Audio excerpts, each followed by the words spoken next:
Siti. Seorang TKW rela menikah dengan majikan tua. Bukan karena cinta, tapi demi melunasi hutang operasi ayahnya yang kritis. Ia mengorbankan masa muda dan harga dirinya. Tapi, apakah pengorbanan ini akan berujung bahagia atau justru kehancuran? Saksikan kisah lengkapnya, hanya di sini.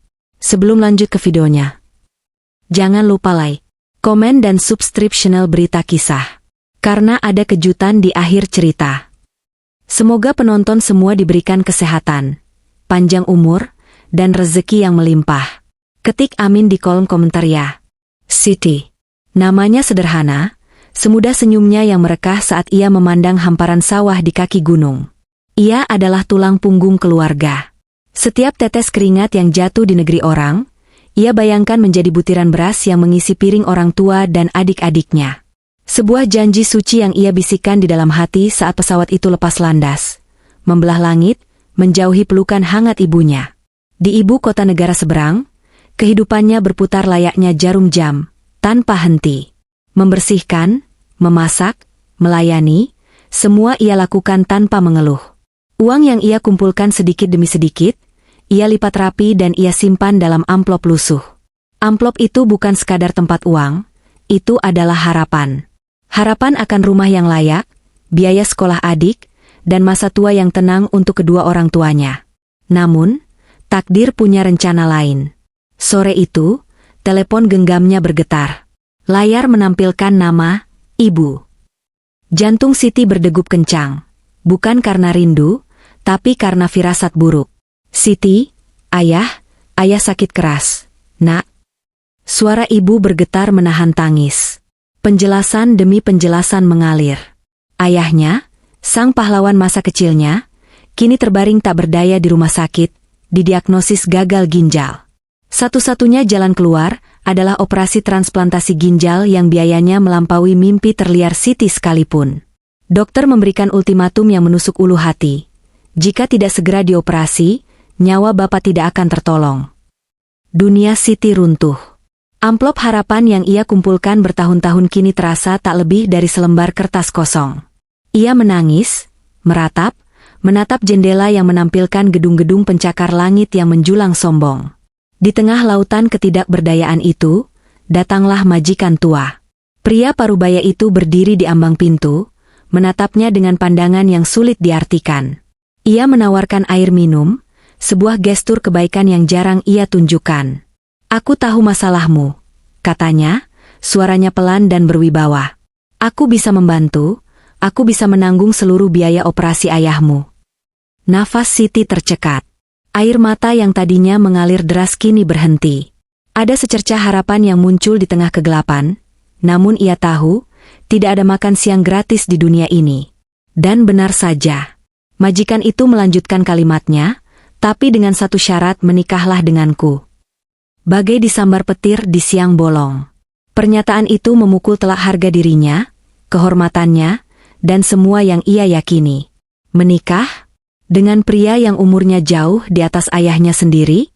Sebuah pernikahan yang tidak didasari cinta, melainkan sebuah transaksi yang kejam. Ia terdiam, membayangkan wajah ayahnya yang pucat, wajah ibunya yang penuh harapan. Di satu sisi ada kehormatan, di sisi lain ada nyawa. Keputusan pahit itu akhirnya ia ambil.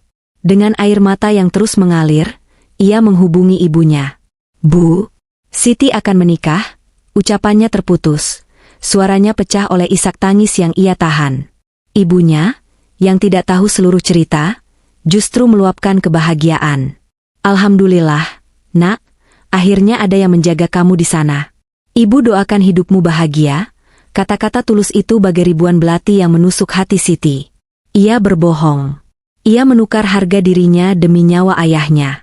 Sebuah kebohongan yang manis di telinga ibunya, namun sangat pahit bagi dirinya. Hari pernikahan tiba. Siti mengenakan gaun pengantin berwarna putih bersih, namun hatinya terasa hitam kelam. Ia berjalan di lorong, bukan menuju altar pernikahan, melainkan menuju sebuah jurang yang siap menelan semua kebahagiaannya. Ia mengucapkan janji pernikahan, bukan dengan hati, melainkan dengan air mata yang ia sembunyikan di balik senyuman yang dipaksakan. Ini bukan pernikahan suci, Ini adalah upacara pengorbanan. Setelah menikah, kehidupan Siti berubah total. Ia hidup dalam kemewahan, namun jiwanya terasa kosong. Ia adalah istri, namun terasa seperti tawanan. Setiap kali ia memandang cermin, yang ia lihat bukan Siti yang dulu, tapi bayangan seorang wanita yang jiwanya telah dijual. Namun, di tengah kesunyian itu, sebuah hal tak terduga terjadi. Majikan tua, yang kini menjadi suaminya, perlahan mulai menunjukkan perubahan. Ia sering memergoki Siti menangis sendirian, memeluk foto keluarganya. Ia menyaksikan pengorbanan Siti secara langsung, dan hatinya yang dulu beku perlahan mulai mencair. Ia menyadari bahwa cinta tidak bisa dibeli, dan pengorbanan Siti terlalu suci untuk dikotori oleh uangnya. Suatu malam, ia memanggil Siti. Dengan wajah penuh penyesalan, ia menyerahkan sebuah amplop tebal. "Aku sudah bayar semua biaya operasi ayahmu," katanya, suaranya bergetar. "Dan ini, uang untuk kamu. Pulanglah, nak, carilah kebahagiaanmu sendiri. Aku tahu, aku sudah salah." Air mata Siti tumpah. Bukan air mata kesedihan, melainkan kelegaan yang luar biasa. Ia memeluk amplop itu erat, seolah itu adalah jembatan menuju kebebasan. Ia pulang sebagai seorang pahlawan, tapi dengan jiwa yang terluka. Karena pengorbanan paling mulia, seringkali datang dengan harga yang paling kejam. Ada luka yang tidak berdarah, ada sakit yang tidak terlihat. Inilah yang kini menjadi teman setia Siti. Setiap hembusan napasnya terasa berat, setiap detak jantungnya seolah memukul genderang kehancuran. Di balik senyum paksaan yang ia tunjukkan di depan majikannya, ada jurang kegelapan yang siap menelan semua harapannya. Siti mengambil ponselnya. Layar yang menyala menampilkan foto ayah dan ibunya. Wajah tua yang penuh kasih itu kini terasa begitu jauh, begitu asing. "Ayah, ibu," bisiknya, suaranya pecah. Ia ingin sekali menelpon, mendengar suara mereka, namun ia tak sanggup. Bagaimana ia bisa menceritakan ini semua? Bagaimana ia bisa mengucapkan kata-kata yang akan merobek hati mereka, menghancurkan kebanggaan mereka? Ia mengingat kembali janji-janji yang ia ucapkan saat berpamitan. Siti akan pulang dengan membawa kebahagiaan, ayah. Kini, kebahagiaan itu terasa seperti ilusi yang kejam. Ia tidak bisa pulang. Ia terperangkap. Di tengah kegelapan itu, muncul secercah cahaya. Sebuah pesan masuk dari pacarnya di kampung, Rudi. "Sayang, kapan kamu pulang? Aku sudah merindukanmu. Jangan lupa tabung uang kita ya, untuk membangun rumah impian kita." Pesan itu bagaikan belati yang menusuk langsung ke jantungnya. Mimpi itu, rumah itu, masa depan yang ia bayangkan bersama Rudi, kini harus ia kubur dalam-dalam. Ia tidak bisa melanjutkan hubungan ini. Ia tidak bisa membangun kebahagiaan di atas kebohongan. Air matanya semakin deras. Ia membalas pesan itu dengan kata-kata yang ia tahu akan sangat menyakitkan, tapi itu adalah satu-satunya jalan keluar. "Maaf, Rudi. Kita harus putus. Aku tidak bisa menunggumu lagi." Siti melempar ponselnya ke kasur. Ia menutup wajahnya dengan kedua tangan, meraung tanpa suara. Keputusan ini terasa seperti ia telah memotong bagian dari jiwanya sendiri. Ia telah mengkhianati cinta, mengkhianati harapan, dan mengkhianati dirinya sendiri. Ia memilih jalan yang paling menyakitkan, bukan untuk kebahagiaannya, melainkan untuk kebahagiaan orang lain. Setiap malam, ia tidak bisa tidur. Pikirannya dipenuhi oleh pertanyaan-pertanyaan yang tak ada jawabannya. Apakah aku melakukan hal yang benar? Apakah harga sebuah nyawa sebanding dengan kehormatanku? Ia merasa seperti boneka yang digerakkan oleh takdir yang kejam. Ia tidak punya pilihan. Pilihan-pilihan yang ada hanyalah antara buruk dan lebih buruk. Suatu malam, ia mendengar suara ketukan di pintu kamarnya. Itu majikan tua. Wajahnya tidak menunjukkan emosi, namun matanya memancarkan sesuatu yang sulit dibaca. "Kamu baik-baik saja?" tanyanya.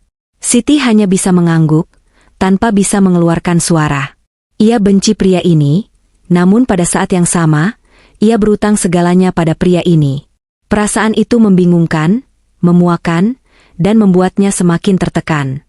Ketika majikan tua pergi, Siti merayap ke lantai, menyandarkan punggungnya ke dinding yang dingin. Ia memejamkan mata, mencoba melarikan diri dari kenyataan. Namun, bahkan dalam mimpinya, ia dihantui oleh bayangan ayahnya yang terbaring lemah, dan bayangan Rudy yang terluka. Ia terjebak dalam lingkaran setan penderitaan yang tak berujung. Siti memandang keluar jendela, menatap rembulan yang bersinar di langit malam. Di bawah sinarnya, ia merasa begitu kecil, begitu tak berdaya. Ia merindukan rumah, merindukan bau tanah basah setelah hujan, merindukan tawa keluarganya. Namun, ia tahu, bahkan jika ia kembali, ia tidak akan pernah menjadi Siti yang sama. Ia akan pulang dengan luka yang tak terlihat, dengan bekas pengorbanan yang takkan pernah sembuh. Penderitaan batin ini adalah harga yang harus ia bayar. Sebuah harga yang terlalu mahal, yang akan terus menghantuinya seumur hidup. Ia telah memilih jalan yang paling gelap, demi secercah cahaya yang ia harap bisa menerangi masa depan keluarganya. Ia memilih jalan yang paling sunyi, meninggalkan semua yang ia cintai. Karena terkadang, pengorbanan terhebat bukanlah tentang apa yang kau berikan, melainkan apa yang kau relakan. Kata-kata yang keluar dari mulut majikan tua bukan sekadar tawaran, melainkan palu godam yang menghancurkan semua sisa harapan dan harga diri Siti.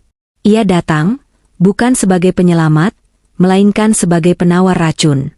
Siti yang tadinya putus asa, kini harus menghadapi kenyataan yang jauh lebih kejam daripada yang ia bayangkan.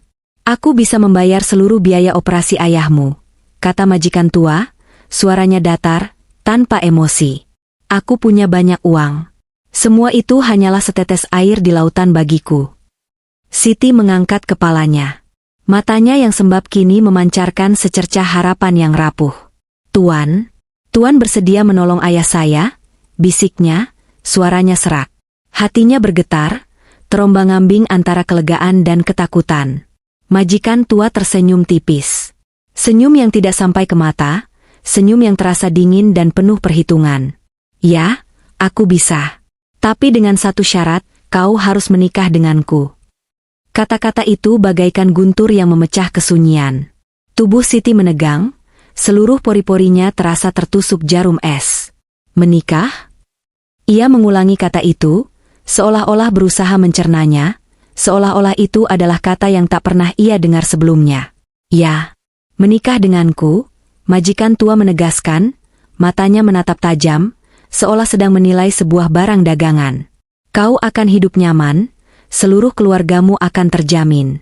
Dan yang paling penting, nyawa ayahmu akan selamat. Pernyataan itu bukan janji, melainkan sebuah transaksi yang keji. Siti merasa mual. Pilihan ini bukanlah antara hidup dan mati, melainkan antara kehormatan dan pengorbanan yang paling ekstrim. Ia membayangkan wajah ayahnya yang terbaring tak berdaya di ranjang rumah sakit. Lalu ia membayangkan dirinya yang harus menyerahkan tubuh dan jiwanya kepada seorang pria yang tidak ia cintai, demi sebuah nyawa. Apa yang harus aku katakan pada keluargaku? Siti bertanya, suaranya bergetar. Bagaimana aku bisa menjelaskan pernikahan ini? Kau tidak perlu menjelaskan apa-apa, jawab majikan tua santai. Katakan saja kau menemukan kebahagiaan. Katakan kau mencintaiku. Mereka akan percaya. Uangku akan memastikan kebohongan itu terlihat nyata. Siti merasa jijik. Hatinya menjerit, menolak ide itu mentah-mentah. Namun, di sisi lain, suara bisikan lain datang dari lubuk hatinya, apakah harga dirimu lebih penting daripada nyawa ayahmu? Pertanyaan itu menghancurkan semua perlawanannya. Ia membayangkan skenario terburuk jika ia menolak. Ayahnya akan meninggal, ibunya akan hancur, dan keluarga mereka akan terpuruk dalam duka dan penyesalan. Semua impiannya, semua perjuangannya, akan berakhir sia-sia. Tapi jika ia menerima, ia akan menjadi seorang istri tanpa cinta, sebuah boneka yang terkurung dalam sangkar emas. Air mata kembali mengalir di pipi Siti. Tuan ini tidak adil, bisiknya. Majikan tua mendekat, menepuk bahu Siti dengan sikap yang hampir, tapi tidak sepenuhnya, penuh belas kasih. Hidup memang tidak adil, nak. Terkadang kita harus membuat pilihan yang paling sulit untuk menyelamatkan apa yang paling berharga. Kata-kata itu, meskipun terdengar bijaksana, terasa seperti racun. Siti tahu, pria ini tidak sedang memberikan pilihan, ia sedang memberikan ultimatum. Ini bukan tawaran yang bisa ia tolak. Nyawa ayahnya ada di tangan majikan tua, dan pria itu tahu betul bagaimana menggunakan kelemahan Siti untuk keuntungannya sendiri. Siti menundukkan kepalanya, tubuhnya gemetar. Ia tidak bisa menolak. Ia tidak punya kekuatan untuk menolak. Ia hanya bisa mengangguk, isyarat yang terasa seperti ia sedang menguburkan dirinya hidup-hidup. Pernyataan mengejutkan itu telah mengubah segalanya. Siti tidak lagi hanya seorang TKW yang bekerja keras. Ia kini menjadi pion dalam permainan yang kejam, sebuah pengorbanan hidup yang akan meninggalkan bekas luka abadi di jiwanya. Ia mengucapkan, "Ya," dengan bibir, namun hatinya menjerit, "Tidak." Karena pada akhirnya, pilihan itu bukanlah miliknya. Itu adalah pilihan antara hidup dan mati, dan ia memilih untuk mengorbankan segalanya demi satu-satunya hal yang ia miliki, keluarganya. Majikan tua, yang selama ini dikenal sebagai sosok kaku dan dingin, bukanlah tanpa hati. Namanya Tuan William. Ia adalah seorang duda kaya yang hidup dalam kesepian. Setelah istrinya meninggal bertahun-tahun lalu, rumah megah ini terasa kosong, bagai mausoleum tempat kenangan-kenangan pahit bersemayam. Kehidupannya hanya tentang rutinitas dan angka-angka. Hatinya yang dulu hangat telah membeku, terkubur di bawah tumpukan kesedihan dan penyesalan. Saat ia menawarkan pernikahan kepada Siti, itu bukan hanya sebuah transaksi bisnis. Ada sebuah motif lain, sebuah harapan tersembunyi. Ia melihat kesedihan yang sama di mata Siti, kesepian yang sama, dan ia ingin mengisi kekosongan itu. Ia naif, ia pikir dengan uangnya, ia bisa membeli kebahagiaan dan kehadiran seseorang untuk menemani sisa hidupnya. Ia pikir ia bisa mengulang masa lalu, mengisi kembali rumahnya dengan tawa dan kehangatan. Namun, ia salah besar. Pernikahan yang ia inginkan justru membawanya ke neraka batin yang lebih dalam. Setiap hari, ia melihat Siti. Bukan sebagai seorang istri, melainkan sebagai tawanan. Ia melihat air mata yang disembunyikan Siti di balik senyum tipisnya. Ia mendengar isakan tangis Siti yang teredam di tengah malam. Ia menyaksikan bagaimana Siti memeluk erat bingkai foto keluarganya, sebuah pengkhianatan yang paling menyakitkan bagi seorang majikan yang berharap bisa memiliki hati Siti. Tuan William mulai merasa jijik pada dirinya sendiri. Ia menyadari bahwa ia telah melakukan hal yang sangat keji. Ia bukan hanya membeli seorang istri, ia telah merenggut kebahagiaan seorang wanita muda.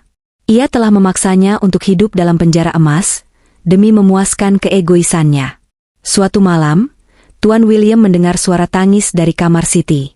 Ia ragu-ragu di depan pintu. Ia ingin masuk, memeluknya, dan meminta maaf. Namun ia terlalu pengecut. Ia tahu, permintaan maaf tidak akan pernah cukup. Ia telah merusak jiwa Siti. Ia telah membeli kebahagiaan dengan merenggut kebahagiaan orang lain. Ingatannya kembali ke masa lalu. Ia teringat bagaimana ia dan mendiang istrinya saling mencintai. Istrinya tidak pernah mencintai Tuan William karena uangnya. Istrinya mencintainya karena ia adalah dirinya sendiri. Dan kini, Tuan William telah mengkhianati cinta suci itu dengan mencoba membeli cinta yang lain. Hati nuraninya berteriak, mengutuk setiap tindakannya. Ia merasa seperti seorang penjahat, bukan seorang suami. Konflik batin ini membuatnya gila. Ia tidak bisa tidur. Ia tidak bisa makan.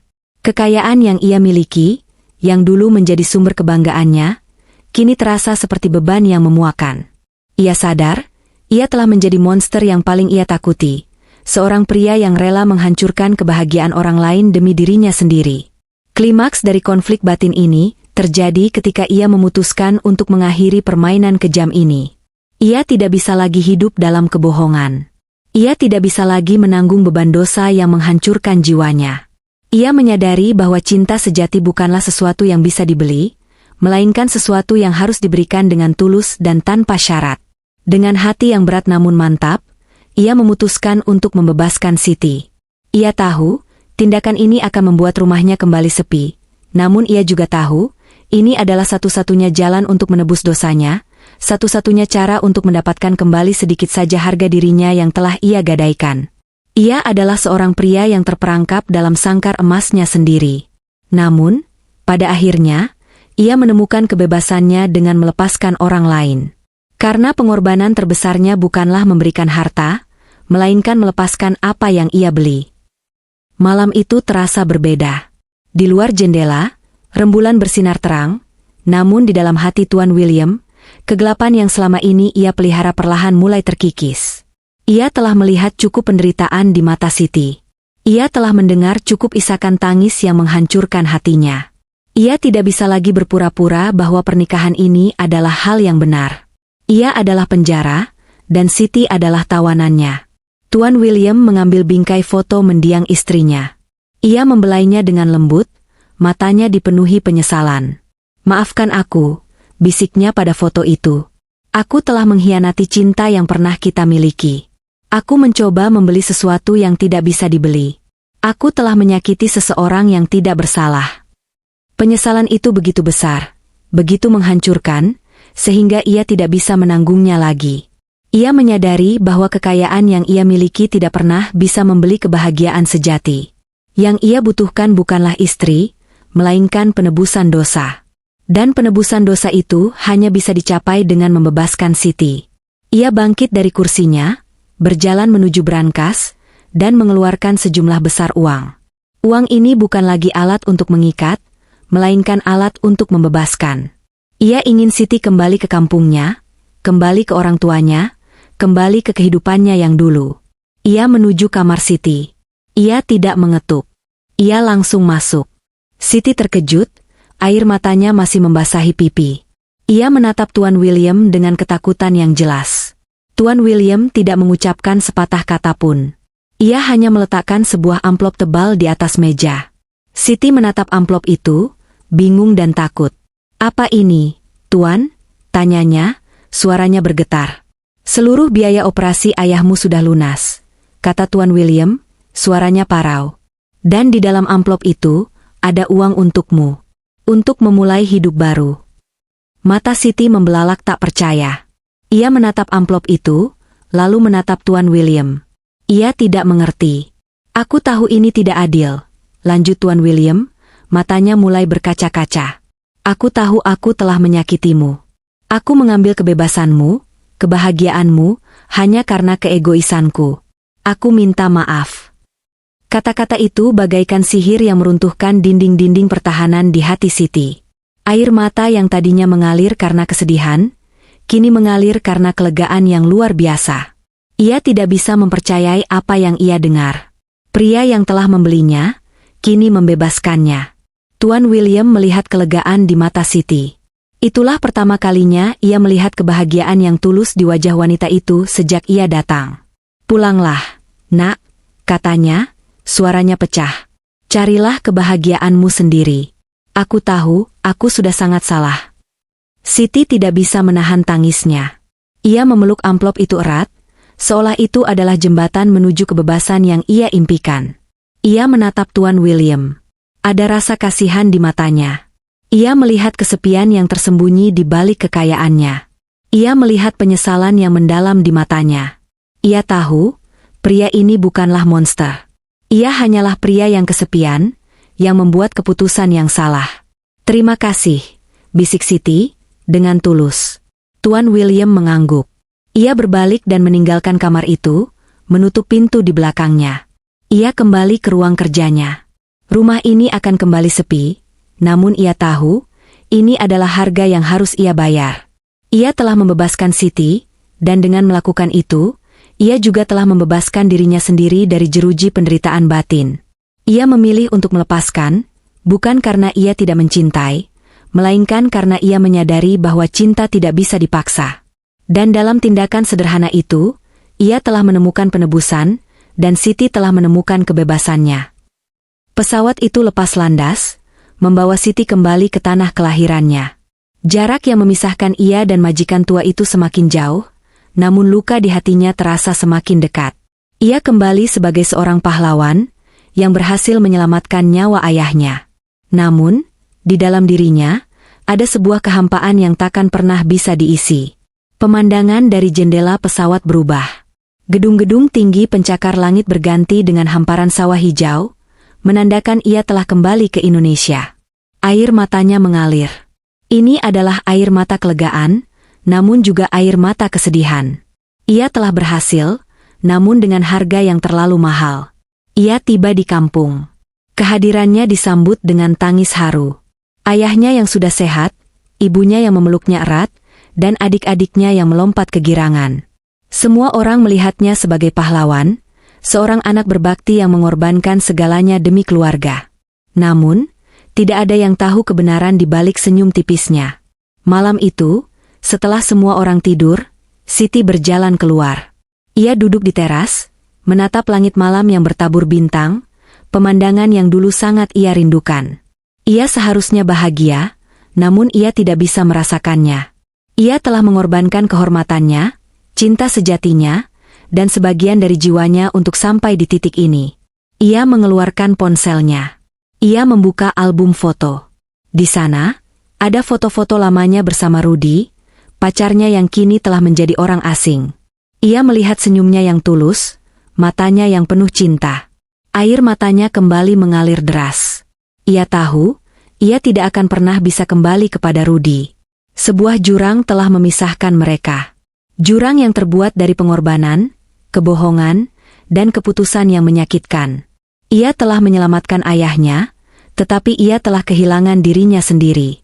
Kisah ini adalah pengingat bahwa hidup tidak selalu adil. Terkadang, kita harus membuat pilihan yang sangat sulit, mengorbankan kebahagiaan kita demi kebahagiaan orang yang kita cintai. Pengorbanan Siti adalah bukti dari cinta yang paling murni, sebuah cinta yang tidak meminta imbalan, sebuah cinta yang bersedia terluka demi orang lain. Kisah ini mungkin berakhir di sini, namun penderitaan Siti tidak. Ia akan hidup dengan bekas luka yang tak terlihat. Ia akan memegang erat rahasia ini, rahasia pengorbanan yang begitu besar. Dan di setiap senyuman yang ia berikan, akan ada bayangan kesedihan yang tak bisa dihapus. Kisah Siti adalah cerminan dari jutaan TKI-TKW di luar sana yang berjuang demi keluarga. Mereka adalah pahlawan tanpa tanda jasa, yang mengorbankan rindu, air mata, bahkan kebahagiaan mereka demi kita semua. Jangan biarkan cerita ini berakhir di sini. Kisah Siti ini bukan hanya untuk ditonton, tapi untuk direnungkan. Jika cerita ini telah menyentuh hatimu, jika kamu merasa terinspirasi oleh pengorbanan Siti, dukunglah perjuangan kami. Dan yang paling penting, jangan lupa subscribe channel ini. Kami akan terus menghadirkan kisah-kisah nyata yang inspiratif dan menyentuh hati. Bersama-sama, mari kita bangun komunitas yang saling peduli dan mendukung. Terima kasih.